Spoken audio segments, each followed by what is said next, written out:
मैं उसकी खूबसूरती और मासूमियत का दीवाना था। वह हमेशा शांत और चुप रहने वाली लड़की थी। आज तक उसने मुझसे नज़र मिलाकर भी बात नहीं की थी। या मैं किसी और के बारे में नहीं, बल्कि अपनी भाभी के बारे में बात कर रहा हूँ। मेरा नाम प्रवीण है और अब मेरी उम्र 25 साल है। मेरे परिवार में मेरे माँ बाप और मेरा बड़ा भाई, हम 4 मेंबर रहते हैं। मेरे बड़े भाई की शादी रिशु नाम की लड़की से हुई थी। रिशु भाभी की खूबसूरती की जितनी तारीफ की जाए उतनी कम थी। मेरे बड़े भाई की शादी को अभी 1 महीना ही हुआ था कि उनके कमरे से रोज लड़ने झगड़ने की आवाज़ आने लगी। रिशु भाभी खूबसूरत होने के साथ साथ घर की पूरी जिम्मेवारी बड़े अच्छे तरीके से निभा रही थी, लेकिन सर्वगुण संपन्न होने के बाद भी उसकी जिंदगी में चैन नहीं था, क्योंकि मेरा भाई और भाभी एक दूसरे से खुश नहीं थे। भाई हर रोज भाभी के साथ झगड़ा करते और कभी कभी तो रोने की आवाज़ भी सुनाई देती थी। मैं सोचता था कि मेरे भाई को इतनी खूबसूरत बीवी मिली है, लेकिन उसको इसकी कदर नहीं है। और उधर भाभी की ऐसी हालत देखकर कभी कभी मेरे मन में आता कि अगर भाभी की शादी मेरे साथ हो जाती तो मैं उनको दुनिया की सारी खुशियाँ देता। पर अब मैं चाह कर भी कुछ नहीं कर सकता था। एक दिन मैंने अपनी माँ को बताया कि भाई भाभी के साथ अच्छा व्यवहार नहीं करता। भाभी हर रोज रात को रोती हैं। तो माँ ने मुझे समझाते हुए कहा कि यह पति पत्नी का पर्सनल मामला है, हमें इसमें दखल अंदाजी नहीं करनी चाहिए। पर मैं बचपन से ही जुर्म के विरुद्ध आवाज़ उठाने वाला आदमी था। अगर किसी के साथ भी कुछ ऐसा होता तो मुझ में बर्दाश्त नहीं होता था। पर यहाँ तो मेरे घर की ही मासूम लड़की के साथ ऐसा हो रहा था और मैं चाह कर भी कुछ नहीं कर पा रहा था। पर एक दिन मुझसे रहा न गया और मैंने अपने भाई से उनकी लड़ाई के बारे में पूछा। तो मेरे भाई ने कहा, जो जिस लायक होता है उसे उसी तरह की सजा मिलती है। तेरी भाभी है ही इस लायक। भैया की यह बात सुनकर मैं चुप हो गया। लेकिन एक दिन की बात है, रात का समय था। अभी मैं सोने ही लगा था कि भाभी मेरे कमरे में आ गई। मैंने कहा, भाभी आप यहाँ? भाभी मुझे देखते ही रोने लगी। मैंने भाभी से पूछा, क्या हुआ, आप रो क्यों रही हैं? चुप कर जाओ भाभी। भाभी ने मुझे रोते हुए बताया कि आपके भाई ने मुझे कमरे से बाहर निकाल दिया है और आज तो उन्होंने मेरे ऊपर हाथ भी उठाया है। क्या सुनकर मैं हैरान हो गया। मैंने पूछा, भाभी आखिर भाई आपके साथ ऐसा क्यों कर रहे हैं? तो उन्होंने बताया कि आपका भाई कभी पापा नहीं बन सकता है और वह मुझ पर इल्ज़ाम लगा रहे हैं कि मैं बांझ हूँ, और कहते हैं यह बात बाहर किसी को पता नहीं चलनी चाहिए कि मैं पापा नहीं बन सकता। अगर तुमने यह बात किसी को बता दी तो मैं तुम्हें जान से मार दूंगा। यह सब कहकर भाभी रोने लग गई और कहा कि मैं तो अपने मायके भी नहीं जा सकती, क्योंकि वहाँ भी मेरा कोई नहीं है।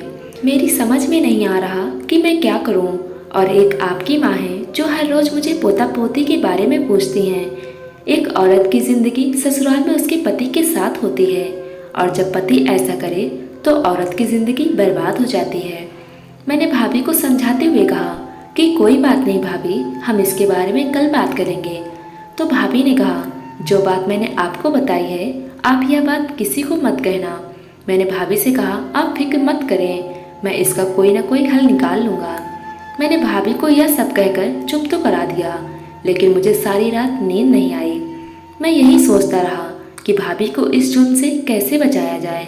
बहुत देर सोच विचार करने के बाद मैंने यह फैसला ले लिया कि मैं ही भाभी से शादी कर लेता हूँ। दूसरे दिन मैंने अपनी भाभी से कहा, भाभी मैं आपको पसंद करता हूँ, क्या आप मेरे साथ शादी करेंगे? मैं इस शादी के लिए तैयार हूँ। भाभी ने कहा, पर तुम्हारा भाई मुझे तलाक नहीं देगा। मैंने कहा, तुम इसकी फिक्र मत करो, मैंने इसका भी बंदोबस्त कर दिया है। अगले दिन मेरा भाई कहीं जा रहा था। मैंने गाड़ी की ब्रेक फेल कर दी। वह गाड़ी में बैठकर घर से निकल गया। कुछ समय बाद मुझे फ़ोन आया कि तुम्हारे भाई का एक्सीडेंट हो गया है, तुम जल्दी से आ जाओ। एक्सीडेंट की खबर सुनकर एक बार तो मुझे झटका सा लग गया। हम हॉस्पिटल गए। अस्पताल जाते ही पता चला कि सर में गहरी चोट लगने के कारण 5 मिनट पहले ही उनकी मौत हो गई। घर बैठे सब लोगों का रो रो कर बुरा हाल था। मेरी भी आंखें गीली थी। आखिरकार था तो मेरा बड़ा भाई ही, पर जो गलती वह हर रोज करता था उसकी सजा उसको मिल गई। भाई का अंतिम संस्कार होने के कुछ दिन बाद ही मेरे माँ बाप ने कहा, बेटा तुम रिशु से शादी कर लो, आखिर वह बेचारी सारी जिंदगी अकेली कैसे गुजारेगी। मैं तो रिशु से शादी करना ही चाहता था, इसलिए मैंने हाँ कर दी। कुछ दिन बाद मेरी और रिशु की शादी हो गई। शादी की पहली रात जब मैं कमरे में गया तो रिशु ने मुझसे पूछा कि तुम मुझसे कितना प्यार करते हो।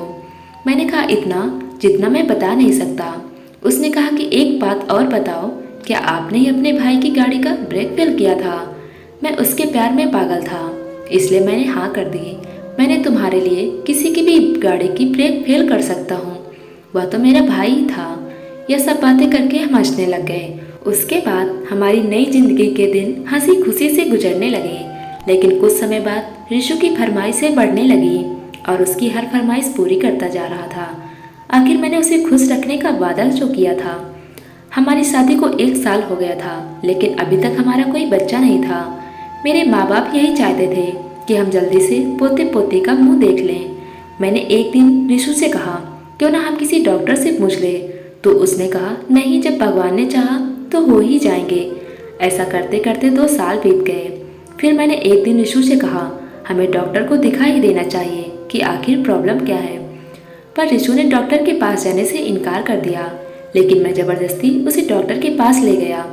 डॉक्टर ने चेकअप किया। चेकअप करने के बाद डॉक्टर ने जो रिशु के बारे में बताया वह सुनकर मेरे होश उड़ गए। डॉक्टर ने बताया कि रिशु के बार बार प्रेग्नेंट होने से ऐसी दवाइयाँ खाने के कारण जिससे मिसकैरेज हो जाता है, उसके अंदर प्रॉब्लम आ गई है और अब इसका कोई इलाज नहीं है। घर आकर जब मैं रिशु से पूछा कि तुमने ऐसा क्यों किया, तो उसने कहा मैं अभी माँ नहीं बनना चाहती थी। उसके मुंह से यह सब सुनने के बाद मुझे समझ आ गया था यह औरत सही नहीं है। इस औरत की खातिर मैंने अपने मासूम भाई को मार दिया।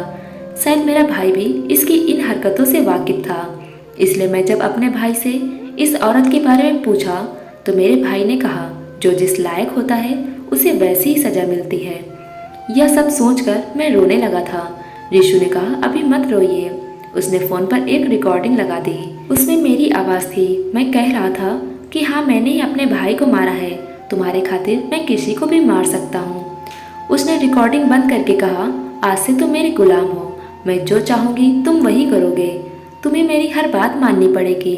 तुम अपनी सारी प्रॉपर्टी मेरे नाम कर दो, नहीं तो मैं यह रिकॉर्डिंग पुलिस को सुना दूंगी और पुलिस तुम्हें पकड़ ले जाएंगे। फिर जेल में जाकर जितना मर्जी रो लेना। तुम्हारे जेल के जाने के बाद मैं तुम्हारे बूढ़े माँ बाप को भी तड़प तड़प कर मार दूंगी। इस औरत का यह दोहरा रूप देखकर मैं हैरान था कि यह औरत है या कोई नागिन। उसके यह सब बातें सुनने के बाद मेरा मन किया कि मैं इसको मार दूं, लेकिन मैं दूसरा कत्ल नहीं करना चाहता था। अपने मासूम भाई के मरने के बाद वैसे भी मैं घुट घुट कर जी रहा था। मैं चाहकर भी कुछ नहीं कर सकता था।